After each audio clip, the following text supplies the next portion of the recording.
Right, you ready to go? I'm ready. All right. So I Okay. think we're good. Oh, great. There's some people. Oh, Margaret Bird. Hi, Margaret. Yay. I'm so glad you're here. So Sharon, you got to do your introduction All again. right, we're gonna start. We're gonna get going here. I'm Sharon Pastor. I'm an artist in the ICB in Sausalito, and I'm here I'm in Terri Froelich studio, and she is in my studio down the hall. Then, Terri? Yep. I'm in Sharon's studio. I'm Terri Froelich, artist also in the ICB. And we're going to be talking art and doing studio tours and tasting wine with Niesa, who's going to speak next. Introduce yourself, Niesa. Hi. Hi, I'm Niesa Granger, and I'm an advanced sommelier, and I'm super excited to be here and pair wine with these beautiful paintings. So it's going to be fun.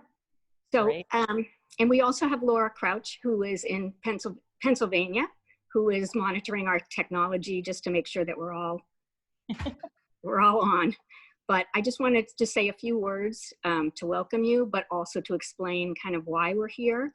Normally in May, we have Marin Open Studios. We open our doors. We have usually a very festive and fun, relaxing event, and we welcome people in to take a look and see what's going on.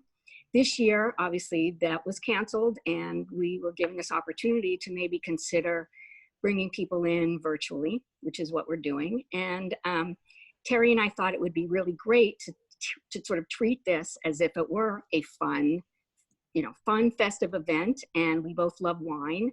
And Terri, if you want to explain a little bit about the connection with Niesa.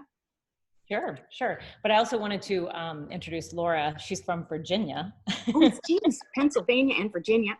Sorry. Well, and Mariah's coming to us from Florida. So, Nice. yeah, so they're going to be helping us kind of in the back end to help us run the back end of the technical part. And they're going to be telling us if we missed any questions. So if you have any questions and we don't see them, they're going to point them out to us. So just wanted to give you guys that heads up. So yeah, so we, well, I was in the wine business before I was an artist. And so wine has always been a huge passion for me. And I met Niesa her mom was actually my studio mate here at the ICB. That's actually how I first met you. And the connection of wine was like amazing. And you are the wine buyer at Drivers, and you have a business now, and it's super cool. And so Sharon and I were talking about like, what could we do to have an open studio since we didn't get to have one. And we just thought it'd be really cool because we always serve wine. So we would pair wine and art together. And we sent Niesa some images of our art, and she selected 4 wines that we're going to taste through and pair with our paintings, and she'll tell you why she paired them, and she'll tell us about the wines, and I'll give you a tour of Sharon's studio, and Sharon will give you a tour of my studio and the art, and like maybe our little tools and the paints we use or whatever we find. So yeah. Back to you, Sharon. I see. All right, so I am walking into Terri's amazing studio at the ICB. Look at those windows, an oversupply of furniture, a lot of great artwork that is just so consistent. That is like, this is a work in progress, I think she told me, but we've got a lot of different sizes that she works in, and mostly on panel, in acrylic. And I just wanted to give you a lay of the land, and then Terri will do the same so you know where we are. Yep. I'm going to go get my cell phone so I can do the same thing. So I'm going to kill this one right here for a second. I'll be right. Okay. So hopefully I'm not going too fast, but we're going to talk about some of the things that interest me particularly. And Terri's got work that she is in process working on, but this is a really interesting and humongous table filled with a lot of 12 by 12 panels, also acrylic, treated differently in terms of the surfaces. If I were taller, I could give you a much better overview, but you get a sense of it. This is the rest of the room. And this was a shared space for quite some time, and then just over time, people have fallen away. So both of us have pretty large spaces. All right, Terri, you ready in your space? Hold on. Okay. Hold on, I have to just do that really quick. So I'm gonna just show you guys probably the most amazing studio here. Hold on 1 second. Okay, so I'm just gonna start with your view, Sharon, because this is just like amazing. So we're in Sausalito, and the ICB was a shipbuilding building in World War II. And they made Liberty ships here at the ICB. And so that's why it sits here on the water. And you can see, can't really see them anymore, but there's pilings over there. And they used to build Liberty ships here. You can actually see Alcatraz out there too. They used to build Liberty ships in this building and in this boatyard here. And they could build like one every 14 days. And they built like 93 Liberty ships between 42 and 45. And Alcatraz is just out there beyond that white building. And so it's a pretty historic building. Sharon's setup is absolutely beautiful. Her work, large work. She has amazing pieces here. And I'll just give you a lay of the land here so you can get an idea. That's one of the paintings that might be paired with wine. So, and then you can see over here. So she's got lots of great wall space, and we'll talk about her work in just a little bit. So, shall we? Let's move on to wine. Come on. Yeah, let's go to the wine. Okay. Right. I'm going to turn this video off and go to my other camera. All right. So, Niesa, what is the first pairing that we're going to do today with Terri's art? So I chose a champagne. Yes.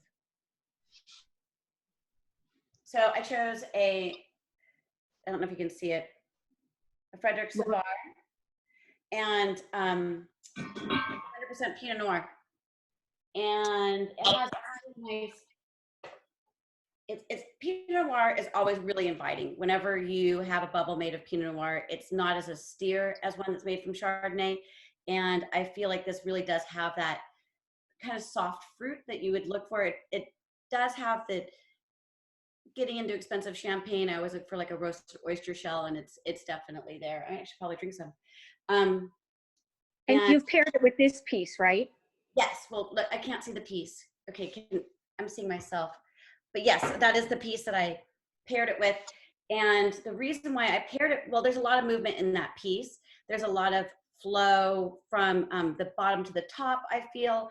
There is really pretty colors that come through on the piece itself that I think is really mirrored with the champagne. I don't know, it feels classy and inviting at the same time, which I think we all strive to be.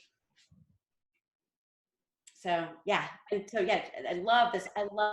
I wish I was in person really looking at this and drinking this, because that's, you know.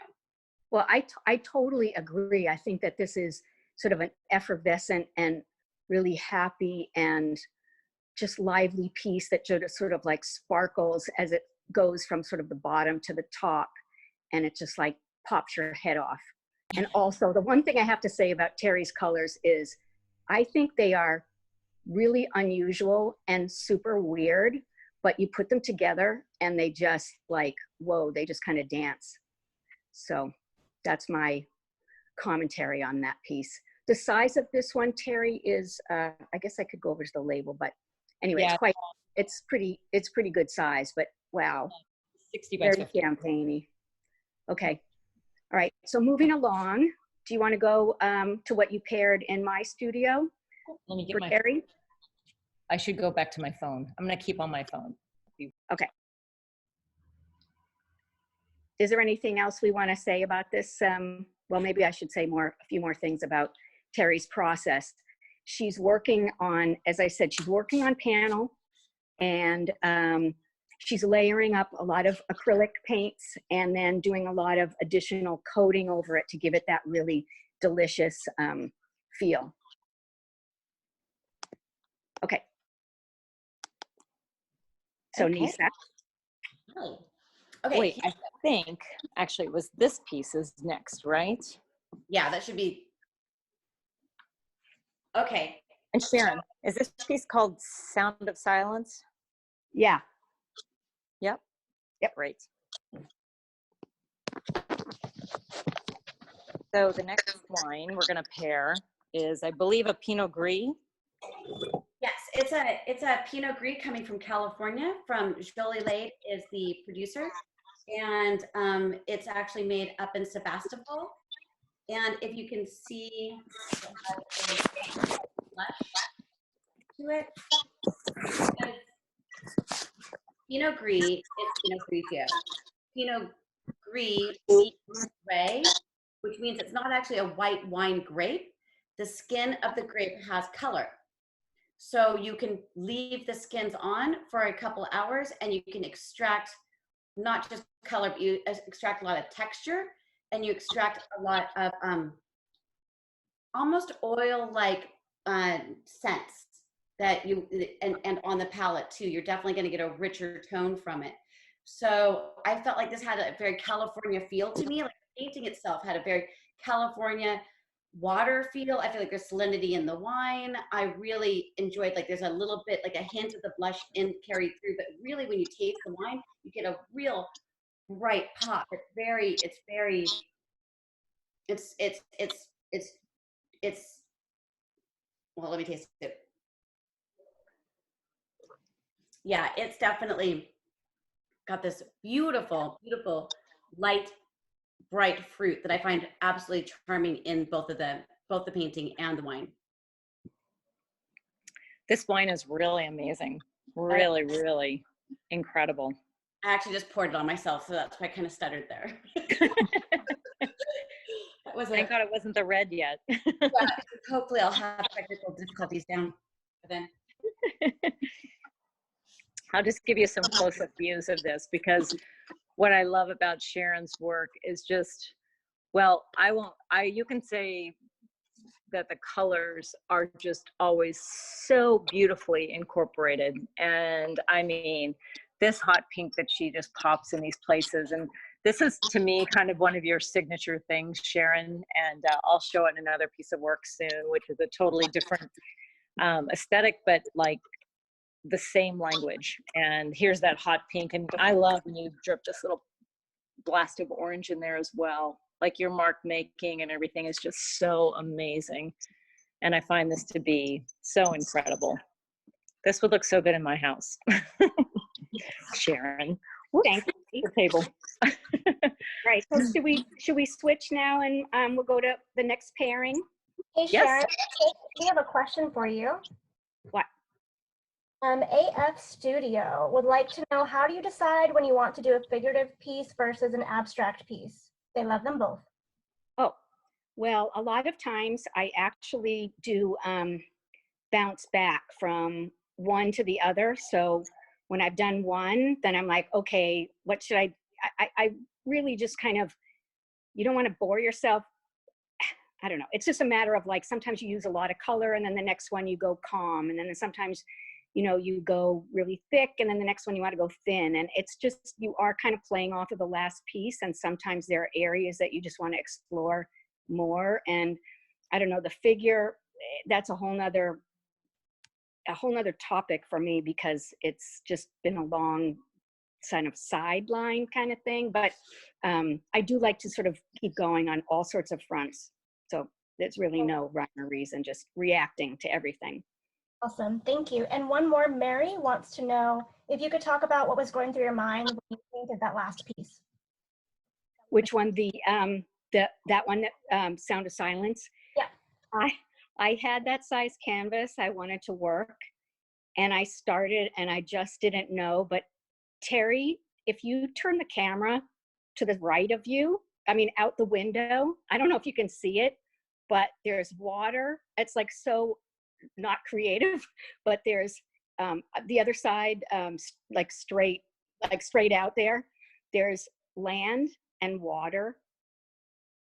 And then there's like more land, and it was kind of that. And I flipped it over and the water became the sky and the sky became the water. And then I thought, well, that's a little bit, maybe it's a little too top heavy and scary. So I flipped it over and I kept going as a landscape. So I was just at a loss and looked around. Awesome. Thank you. We can move on to the next one then. All right. So Niesa, what's next? So next we have the rails bag for us, Karen Yon. And this is what we're pairing it with and why. Well, I mean, darker colors, red wine, a little more structure in the art, but still it has the playfulness again that when you try the wine, it's made in a semi-carbonic way. So it's really gentle with the fruit. The fruit is definitely present in the wine. It's not a big brooding dark Cabernet. It has more, it's fun. It's really fun. I mean, if you look at the black figurative things, or not figurative, but I'm using the wrong term, so I'm not an artist, but you know, it's just got these fun little movements all over it. And I feel that really plays with Carignan, which, you know, really is a workhorse. It's the farming grape. It's not Cabernet. This is, and this art is so much more, once again, it's approachable, really fun. The colors are there. It's got a little more brooding to it, but it's not heavy and dark. Well, I'm drinking it right now, tasting it, I should say. It is amazing. And it does have that sense of the rich, you know, it's not too rich, but it's really delicious. Terri, are you tasting it? I'm going to taste it right now. I did taste it while you guys were talking. You know, it's interesting. It's interesting to look at this painting of Terri's because she came as a collage. Well, I shouldn't say collage, a photography background, and always looks at shapes and, you know, color shapes, weird combinations of things that are on the floor and, you know, just weird locations that speak to her. And when she started, she was, you know, heavy photographer, and then started to collage with those photographs, and now just has sort of transformed that into how do you deal with those shapes and space. And I just also wanted to say one thing about her work that just I find really intense is that there's this pressure between one area and the other, everything sort of butting up against one another and playing with each other. This wine, I think, is perfect for that. But I also think her work is very unique to her in that it's, you know, it's the way she sees things, but she's a lot of pressure in her work from, you know, one area pushing something. So, I mean, I think it's good that this is kind of light, but you could also say like, wow, I don't know. I'm done. Oh no, I love it. Sharon, I love your descriptions. I love that. It's so cool to hear that.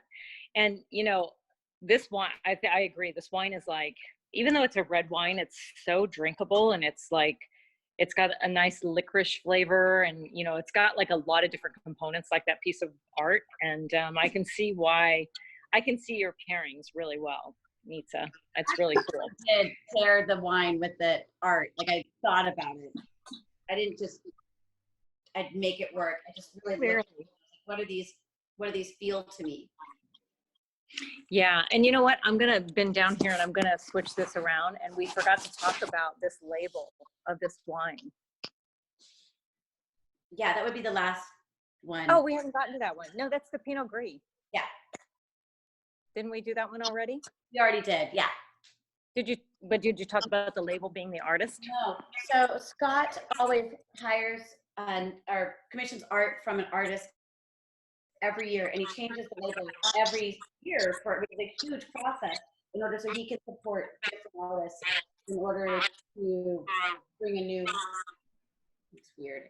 But yeah, so this is the label this year, and then every year it's going to be a different artist that's featured. And he's also giving money to the Restaurant Coalition this year for all of us who are out of work. I was working in a restaurant in San Francisco. I luckily have a side business, but a lot of people don't. So it's nice to have support. Mm-hmm. Yeah. And I think that that's one of the reasons we wanted to do this as well, was to kind of like showcase wines. And there are a lot of people out there who kind of need a little help right now. And I like the fact that they're donating to the Restaurant Association, because like that is really super important. on the sale of their wines. And the artist of the label, her name is Kate Scott, I believe, and she does photographs of flowers and then does some digital painting in there. I was kind of reading a little bit about her. So you guys should check out this winery and check out the label and the artist as well, because it's pretty cool. It's nice that we can tie the art with the wine. The wineries are pairing. There's some other wineries that have like art studios, like the Hess, or art galleries, like the Hess Collection in Napa, which is an amazing art collection. So if you're ever out in the Napa Valley, Sonoma area, you can check out a lot of really cool art with wineries. So art and wine really go well together. And we're drinking more of it. Yes. Hey, Terri. It's a really nice color. Hey, Terri, could you tell us the inspiration behind that last piece of yours? Oh, yeah. So that last piece is called Super Bloom. And every year I go camping in either Death Valley or Joshua Tree, somewhere in the desert. And the last couple of years, California's had some really remarkable rains, which has created a desert super bloom. And I'm telling you, I've never seen anything like it in my life. The colors and the shapes, and when you really like abstractly look at it, it's really phenomenal. So I came back from that trip, and I always find, like, I do a lot of photography, and I don't reference my photography for my work. It's kind of like more like a muscle memory, like constantly photographing, and it just kind of like, you know, becomes it's just a part of who I am and who I've always been, like seeing these things and the shapes. And this just came out, and it's kind of fun because my maiden name is Bloom, so I kind of like have a special feeling for this painting just because of the name Super Bloom. But there's a place called Carrizo National Monument, Carrizo Plains National Monument, and it's down by Bakersfield in California. And it is like when they have a super bloom, the hills just roll with yellow, and it's almost like a yellow highlighter marker. Like, and it's funny because it's always the sun side, so the other side is not lit up. And I mean, it's so spectacular. And then those are the hills, so it's like one side's a highlighter marker, and then the fields are just full of yellow flowers.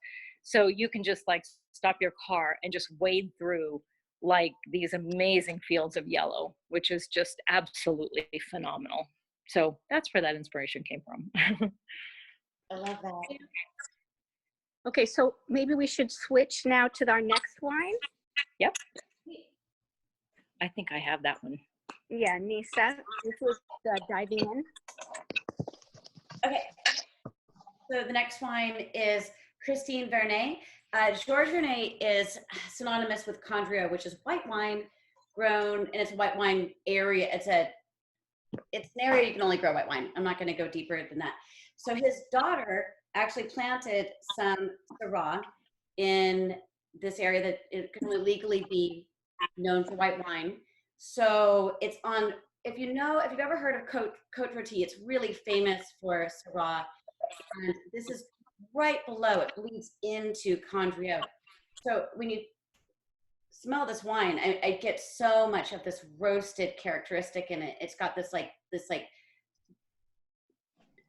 hot stone, this licorice, and this little bit of like barnyard, and not more in the leather way, not in a true barnyard way. And then you've got this really bright like berry fruit that pops out at you.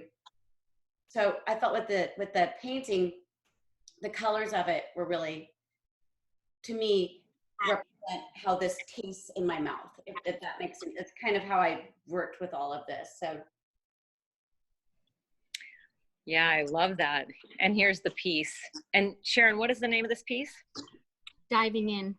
Diving in, that's right. And what is your inspiration? Not so good. What's that? My titles are kind of banal. So what can I say? I don't spend a lot of time on a title. I love this. And here's that color I love with your paintings. Ooh, this is so remarkable. I hope I'm not.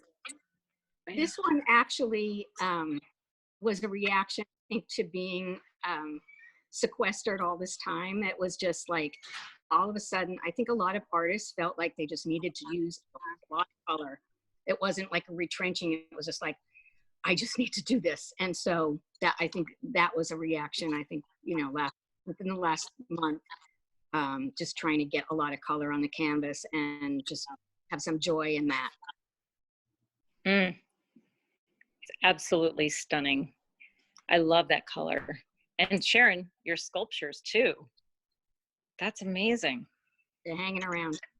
They're hanging around. Yeah, they're all hanging around. There's one over there in the corner and there's one sitting there. I feel like I'm not alone in here. It's cute. And I just want to show you some of Sharon's tools, which I find amazing. Like, I have so much stuff in my studio, like paints and papers and brushes. And Sharon's process, she uses a lot of the Sommelier and is it RNF? Yeah, RNF. RNF. And I'll show you, can I show the ones over here in the corner that aren't open yet?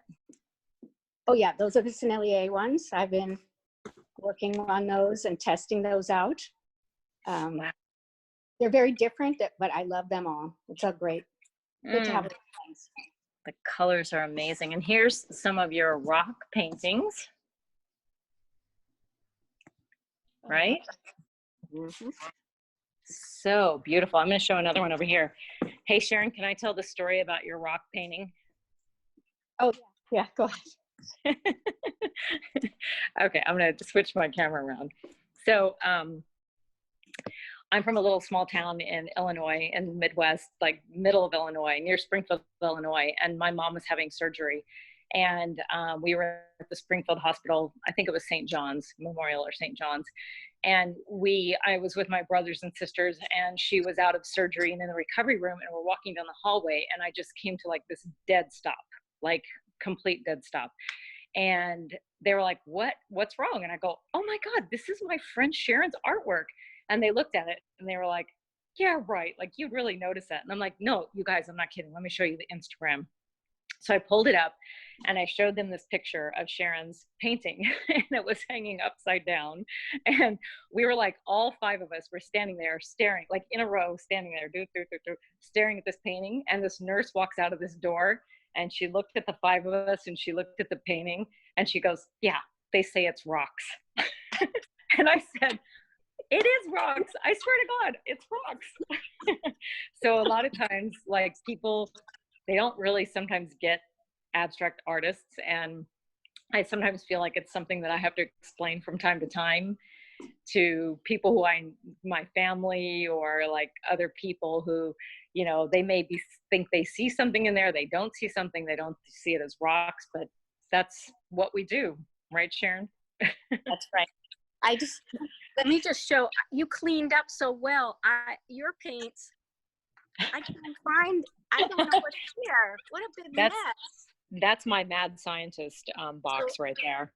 Terri mixes her own things and God knows what. I really can't even comment on this.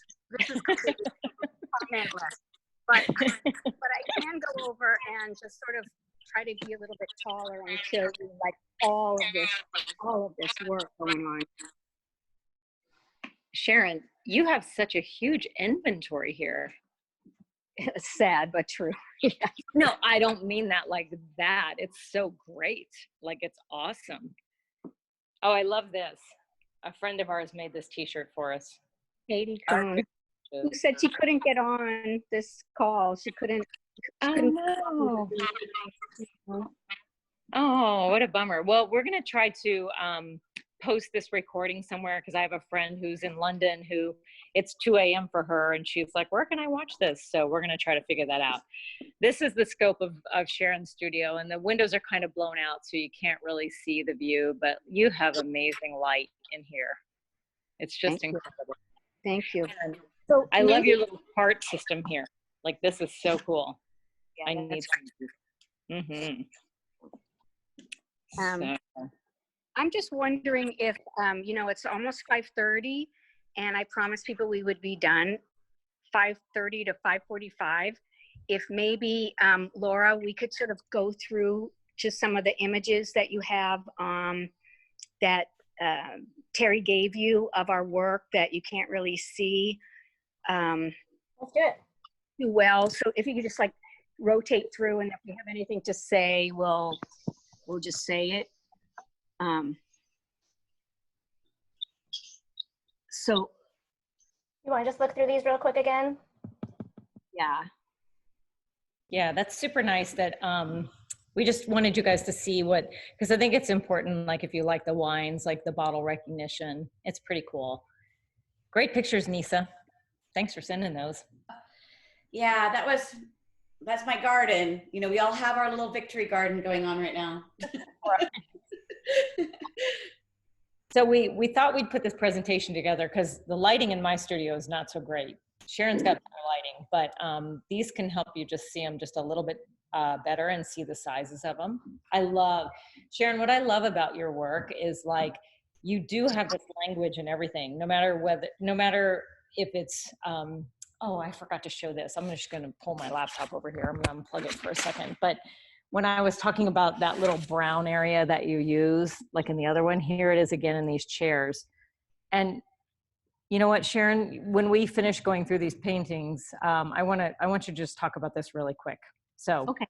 But let's go through the presentation but I just love how you just keep that same language, no matter whether your work is realistic or abstract. It's just beautiful. And there's the rocks. Rocks for sure. And every time I go to the shore and I see rocks and water, I always think of you. Every time I take a photograph of that, I'm like, this is a Sharon Pastor piece. And this is, you said Santa Monica, right? The beach one was Santa Monica, and this is Oh, here, you can talk about it here. Oh, about the chairs and stuff, the space. You know, I noticed in the space, yeah, for a lot of years where I just felt like that's my underpainting, that's my raw umber acrylic, just gestures. And for some reason, I feel like they are sort of that entry point into this other space. And to me, I don't know, they anchor the whole thing. It's like if you want to know where the magic is, maybe I shouldn't even paint. I should just like do an underpainting and walk away. But it's just space and it's air, and that's all these paintings are. I mean, for goodness sake, it's just paint on a piece of canvas. And you know, I don't know. To me, this is what sort of the contrast between what's real and what is just fake. And that contrast is really important to me. So that's all I have to say. I love this piece. Hey, Sharon, someone would like to know if you use oil sticks. Yes, totally. And do you 100%. paint around to look like paint, or do you use both sticks and paint oil? You know, the underpainting is acrylic with a big brush. The everything else that's color is all with oil stick, and either I use it as a line or I blend it on the canvas. I don't use a palette, and I don't squeeze out paints. So that's it. And I just found that was a very immediate way of working, and you know, just sort of immediate and also very easy to clean up, and which is a very important to me. And one more thing, people want to know how you varnish it, or what do you top it with? You know what? I try not to have to top it with anything. If I do, it's because some areas might be shiny and others are dull, and it kind of annoys me. I try not to be annoyed, but if I am, then I will use a bunch of different options. There's Gamvar varnish, or there's Liquin, or that's pretty much it. Or there's a retouch varnish, just so that I can see everything at the same level. But when the pieces are big, I kind of just feel like, ugh, I'm not very good at that finished part. Unlike Terri, who's the complete opposite, very thorough finisher. Okay, and one more question. Since the color on this painting is so different from your softer ones, were you working on this painting by itself, or were you working with this with also several at once? I usually work on one at a time. Do you really? Wow. No. I do. I think I feel like if I work on two at the same time, I make the same mistakes on each one, and I'm like I'm doing the same thing. It's very hard for me to split it and come up with very different things. So unless I'm doing a diptych, which I have tried to convince myself is a good approach to get two different paintings, I'm very satisfied with just trying to resolve one canvas. Sometimes if I can't finish it and I don't know, I put it aside and start, but I try to get it to a point where it's pretty finished. That's so interesting. How many do you work on, Terri? How many do I have over there with blue tape on this? Like, I don't know, like a lot at one time. I can't stare at the same painting over and over and over and over again. I have to like change it up when I get stuck. You know, I'm just like, yeah, I'm more, yeah, let's move on. Let's put this away. You get them all dancing around. It's so fun. It's so like refreshing. Yeah. Yeah. Mine's totally a different process. That's so interesting. Like our finish is definitely different and our process is different. But I mean, we have very similar, like sometimes similar color palettes and but different shapes. You know, yeah, it's so interesting. But you go from sometimes rounder shapes to back to like more linear or more shapely pieces to realistic or like abstract realism. So it's so cool what you do. Like, it's so amazing. I've always been a huge fan, Sharon. Huge. Thank you, Terri. Okay, so we still have a bunch of your slides to go through. Look at this one. I said this one's really different because it has a lot of air around it. Yeah. It's kind of, oh, you're talking about the one before this one? Well, that one and this one. Yeah. It's kind of like a place where I want to go, but it's, it doesn't always happen because like, I don't know. I'm working on that, but it has to be right and it has to feel right. And sometimes it does and sometimes it doesn't. And I don't know, maybe it's why you switch from your different styles too. Like sometimes you just feel like a quiet painting or more space, and sometimes there's like chaos and, you know, you want it to be very, you don't want it to be, but it comes out very hectic. And yeah. So, yeah. Okay, so are there any questions that, oh, I'm sorry, I don't want to. No, that's okay. No, you're fine. We don't have any questions currently. All right, so Niesa, is Niesa still there? I'm right here. So maybe you could talk about more about what you've been up to and what you want, how you want people to contact you if they're interested in these amazing, delicious wines that you have. Yeah, sure. So my information, I'm seeing it on the screen right now on the bottom. And yeah, just, you know, reach out if you want to talk wine. I'm here. You know, it's quarantine, so I'm doing a lot of that. I'm really just dealing with individual wants and needs. And if you're cooking something amazing, I'd love to put a wine with it, because I've been even trying to bake sourdough, which has not been amazing, but it's going to get there.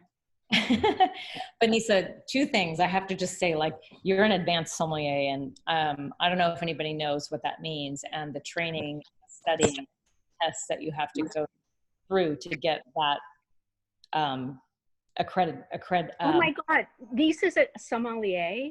Yeah, I watched a documentary with my son about the Somm. Oh my God, that's a really amazing program. Yeah, that's the Somm. Okay, so the Somm movie. Yeah. So Eric's in that movie. He's not one of the Somms, but he was.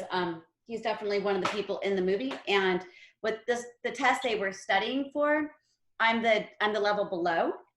Mm-hmm. Right. So I'm where they were when they were doing the studying, and I have been in the process of thinking of applying for my Master of Wine, but I have a child, and I just don't know if that's something I want to do. How many master sommeliers are there in the world? There's only 120, I believe, still. I mean, because it's a really hard. It's hard. You've got and plus.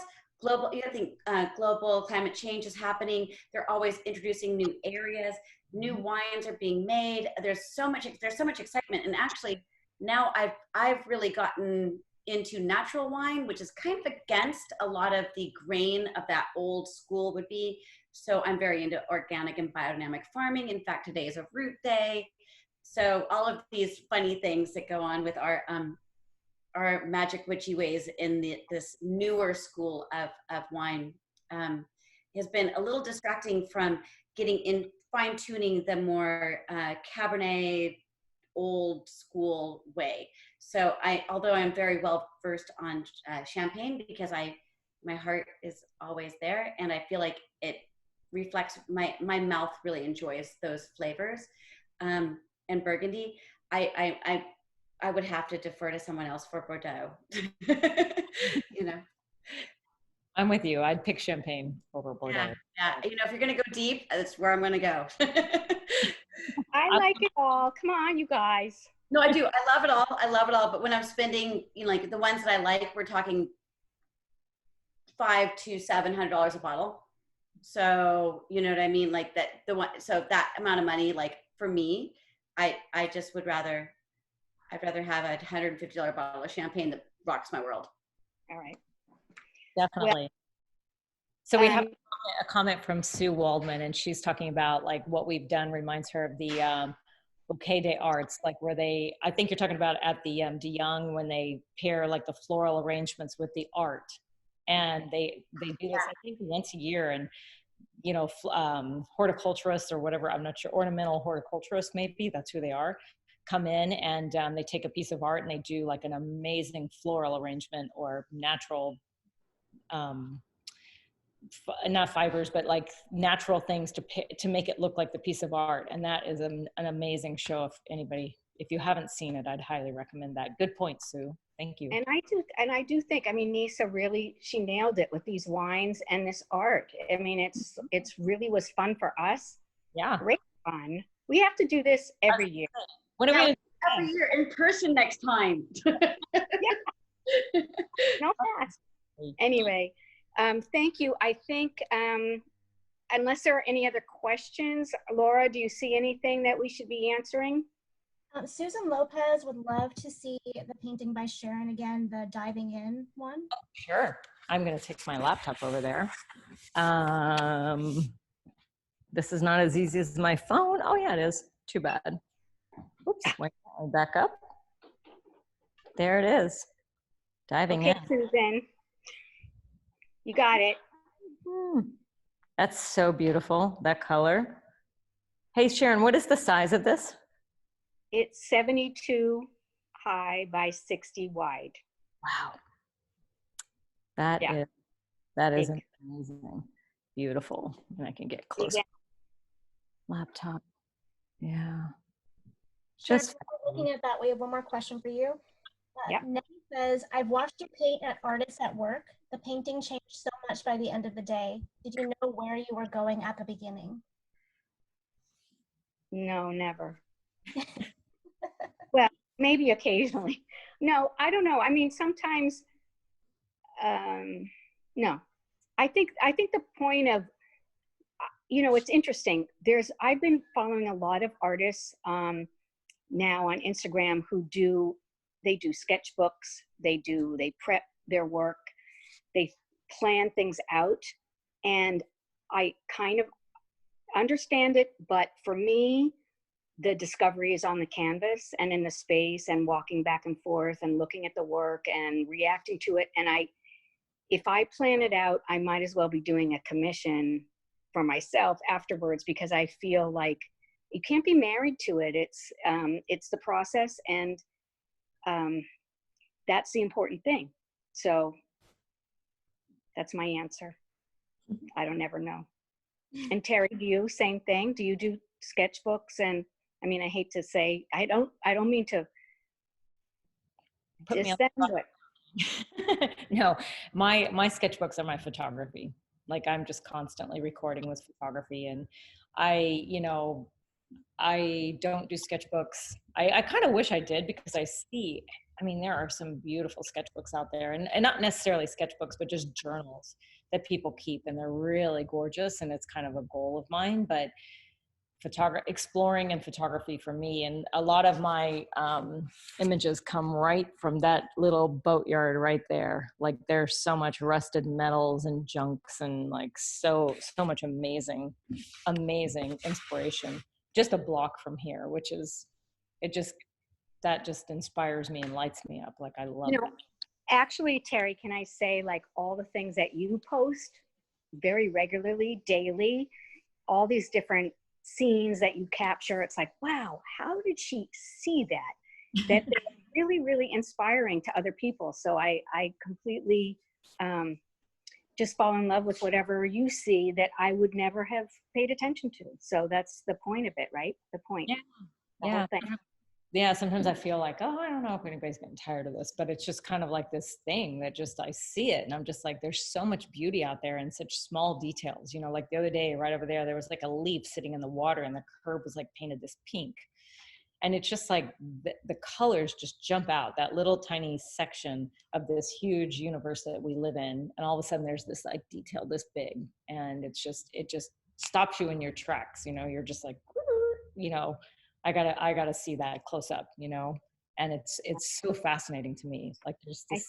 I think the key is that we all have our obsessions and we're able to give into them and they work for us, and that's the good part. But anyway, I can see it's now. Yes. Oh, we're not done.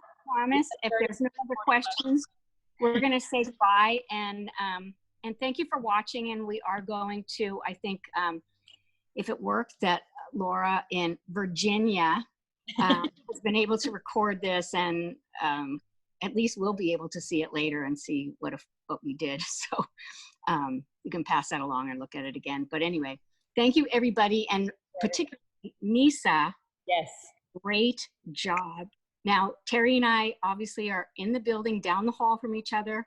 We have our masks. We have four bottles. I have a ride home. We're going to be here for a while. Thank you so much, everybody. Link to the cheers there. Oh, that was pretty cool. Look at that. Oh. Thank you, everybody. For our masks, so we'll be drinking 6 feet apart. Okay, that's it. Thank you, Mariah. Thank you, Laura. Thank you, Sharon. This was really great. Thank you, everybody. Okay, bye. Bye.